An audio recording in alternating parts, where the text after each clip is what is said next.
Lord. ప్రభువైన యేసుక్రీస్తు నామమున ఈ కార్యక్రమంను వీక్షిస్తున్న మీ అందరికీ శుభములు తెలియజేస్తున్నాను. విజన్ క్యూటీ ఫెలోషిప్ వారి యేసుతో ఏకాంత సమయం ఈ క్వైట్ టైం కార్యక్రమంలో మిమ్మల్ని ప్రేమతో ఆహ్వానిస్తున్నాను. అనుదినము దేవుని వాక్యాన్ని ధ్యానించే సమయాన్ని దేవుడు మనకు అనుగ్రహిస్తున్నందుకై దేవునికి వందనాలు తెలియజేస్తున్నాను. మనం లూకాసు సువార్త నుండి వాక్యాన్ని ధ్యానిస్తున్నాం.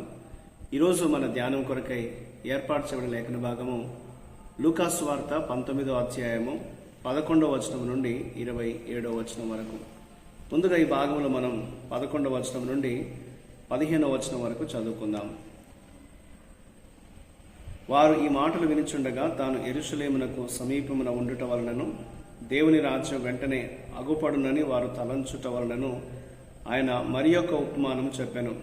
ఏమనగా, రాజకుమారుడొకడు రాజ్యము సంపాదించుకొని మరలా రావాలనని దూరదేశమునకు ప్రయాణమై తన దాసులను 10 మందిని పిలిచి వారికి 10 మీనాలనిచ్చి నేను వచ్చు వరకు వ్యాపారం చేయడని వారితో చెప్పాను. అయితే అతని పట్టణస్థులు అతని ద్వేషించి ఇతడు మమ్ము నేలుట మాకిష్టం లేదని అతని వెనుక రాయబారం పంపిరి. అతడు ఆ రాజ్యము సంపాదించుకొని తిరిగి వచ్చినప్పుడు ప్రతి వాడును వ్యాపారం వలన ఏమేమి సంపాదించునో తెలుసుకొనుటకై తాను సొమ్మిచ్చిన దాసులను తన యొద్దకు పిలువమని ఆజ్ఞాపించాను. ఈనాటి లేఖన భాగం ఆధారంగా మనం ఏర్పాటు చేసుకున్న అంశం ఏదనగా రాజు యొక్క రాకడ కొరకు ఎదురు చూచుట, waiting for the Kings return. నేటి వాక్య భాగం యొక్క సారాంశాన్ని మనం గమనించినట్లయితే, యెరూషలేములో యేసు భౌతికమైనటువంటి దేవుని రాజ్యాన్ని స్థాపించబోతున్నాడని, దాని గురించి ఆయన ప్రకటించబోతున్నాడని, అది త్వరలోనే వస్తుందని జనసమూహము తలంచినట్లుగా లేఖనంలో మనం చూస్తున్నాం. అయితే యేసు వారి ఆలోచనను సరిదిద్దడానికి వారికి 10 మీనాల యొక్క ఉపమానాన్ని తెలియజేశాడు. ఒక గొప్ప రాజకుమారుడైన వ్యక్తి తన రాజ్యం సంపాదించుకుని వచ్చటకు వెళ్ళినప్పుడు సుదూర దేశానికి అతడు వెళ్ళినట్లుగా వాక్యంలో మనం చూస్తాం. అతను తన సేవకులను ఒక్కొక్కరిని పిలిచి వారికి మీనాలను ఇచ్చాడు. వారు దానితో లాభం సంపాదించాలని వారికి తెలియజేశాడు. యజమాని తన మంచి మరియు నమ్మకమైనటువంటి సేవకులు ఆయన తిరిగి వచ్చినప్పుడు అసలు మొత్తం కంటే ఎక్కువ లాభాన్ని వారు సంపాదించాలని వారికి అనేకమైన గ్రామాలపైన అధికారాన్ని ఇచ్చాడు. మరోవైపు తనకి ఇవ్వబడినటువంటి మీనాను నిర్లక్ష్యం చేసి ఏమీ లాభం సంపాదించకుండా నిర్లక్ష్యంగా ఉన్నటువంటి దుష్ట సేవకుడికి తగిన విధంగా ఆయన తీర్పు తీర్చినట్లుగా ఈ లేఖనంలో మనం చూస్తూ ఉన్నాం. ఇందులో యేసు ఎవరు అని మనం గమనించినట్లయితే 14వ వచనము 27వ వచనంలో యేసు రాజుగా తిరిగి వస్తాడు. యేసు రాజుగా తిరిగి వచ్చినప్పుడు తాను ఎవరో గుర్తించడంలో విఫలమైన వారికి ఆయన తీర్పు తీరుస్తాడని లేఖనం తెలియజేస్తుంది. ఆయన అధికారాన్ని తిరస్కరించేవారు, తమ ప్రయోజనాలను వెంబడిస్తూ తమ పొరుగు వారికి వెన్నుపోటు పొడుస్తూ బలహీనలను దోచుకునేవారు, వారు దేవుని నుండి శాశ్వతంగా విడిపోవడాన్ని ఎదుర్కొంటారని లేఖనం తెలియజేస్తుంది. కాబట్టి ఈ భూ సంబంధమైనటువంటి విషయాల పట్ల మనం అతిశయించకుండా మన హృదయాన్ని కాపాడుకోవాలని దేవుని వాక్యం మనకు జ్ఞాపకం చేస్తూ ఉంటుంది. అలాగే మనం ఇందులో నేర్చుకోదగిన పాఠాన్ని మనం గమనించినట్లయితే 12 నుంచి 27 వచనాల్లో తన సేవకులకి ఒక్కొక్కరికి ఒక మీనాను అప్పగించినటువంటి యజమాని వలె యేసు తన శిష్యులకు అధికారం ఇస్తాడని మరియు వారికి ఒక పనిని అప్పగిస్తాడని లేఖనాలు మనకు తెలియజేస్తున్నాయి. యేసు 2వ రాకడలో ఆయన తిరిగి వచ్చినప్పుడు వారికి అప్పగించబడినటువంటి పనిని గురించి దేవుడు తన దాసులను ఆయన లెక్క అడుగుతాడనేది లేఖనంలో మనం చూస్తూ ఉన్నాం.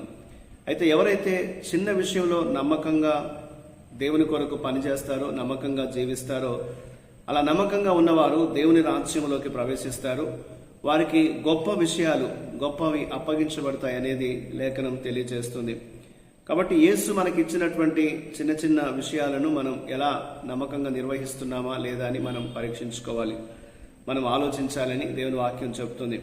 మనము నమ్మకంగా దేవుని పనిని చేసినట్లయితే, దేవుడు మనకు అప్పగించిన దాన్ని నమ్మకంగా మనము నిర్వర్తించినట్లయితే, ఆయన తిరిగి వచ్చినప్పుడు మనల్ని ఆయన బలా నమ్మకమైన మంచి దాసుడాని మంచి గృహ నిర్వాహకులుగా ఆయన మనల్ని పిలుస్తాడని లేఖనం మనకు తెలియజేస్తుంది. కాబట్టి ఈరోజు మనందరం కూడా మన అనుదిన జీవితంలో యేసు రాకడ కొరకు ఎదురు చూస్తూ ఆయన మన కొరకు వస్తున్నాడనేటువంటి నమ్మకంతో మనం ఈ లోకంలో మనకి ఇవ్వబడినటువంటి పనిని యథార్థంగా నమ్మకంగా కొనసాగిస్తూ దేవుని గణపరచాలనేది దేవుడు మనకు జ్ఞాపకం చేస్తూ ఉంటున్నాడు. మన అనుదిన జీవితంలో ఎప్పుడు కూడా మనం అజాగ్రత్తగా ఉండకుండా, అపనమ్మకంతో ఉండకుండా, మనకు అప్పగించబడింది చిన్న పని అయినప్పటికీ దాన్ని నమ్మకంగా చేస్తూ దేవుని మహిమపరచాలనేది దేవుడు మనకు జ్ఞాపకం చేస్తున్నాడు. తనకి ఇవ్వబడినటువంటి మీనాను ఏమాత్రం కూడా దాన్ని ఉపయోగించక దాన్ని నిర్లక్ష్యం చేసినటువంటి దుష్ట సేవకుడికి దేవుడు తీర్పు తీర్చాడు. ఆ రీతిగా మనం ఉండకూడదు అనేది లేఖనం మనకు జ్ఞాపకం చేస్తుంది. దేవుడు మనకు ఏ పని అప్పగించినా మనం నమ్మకంగా ప్రభు కొరకు జీవించినట్లయితే దేవుడు మన జీవితానికి తగినటువంటి ప్రతిఫలం ఇస్తాడు.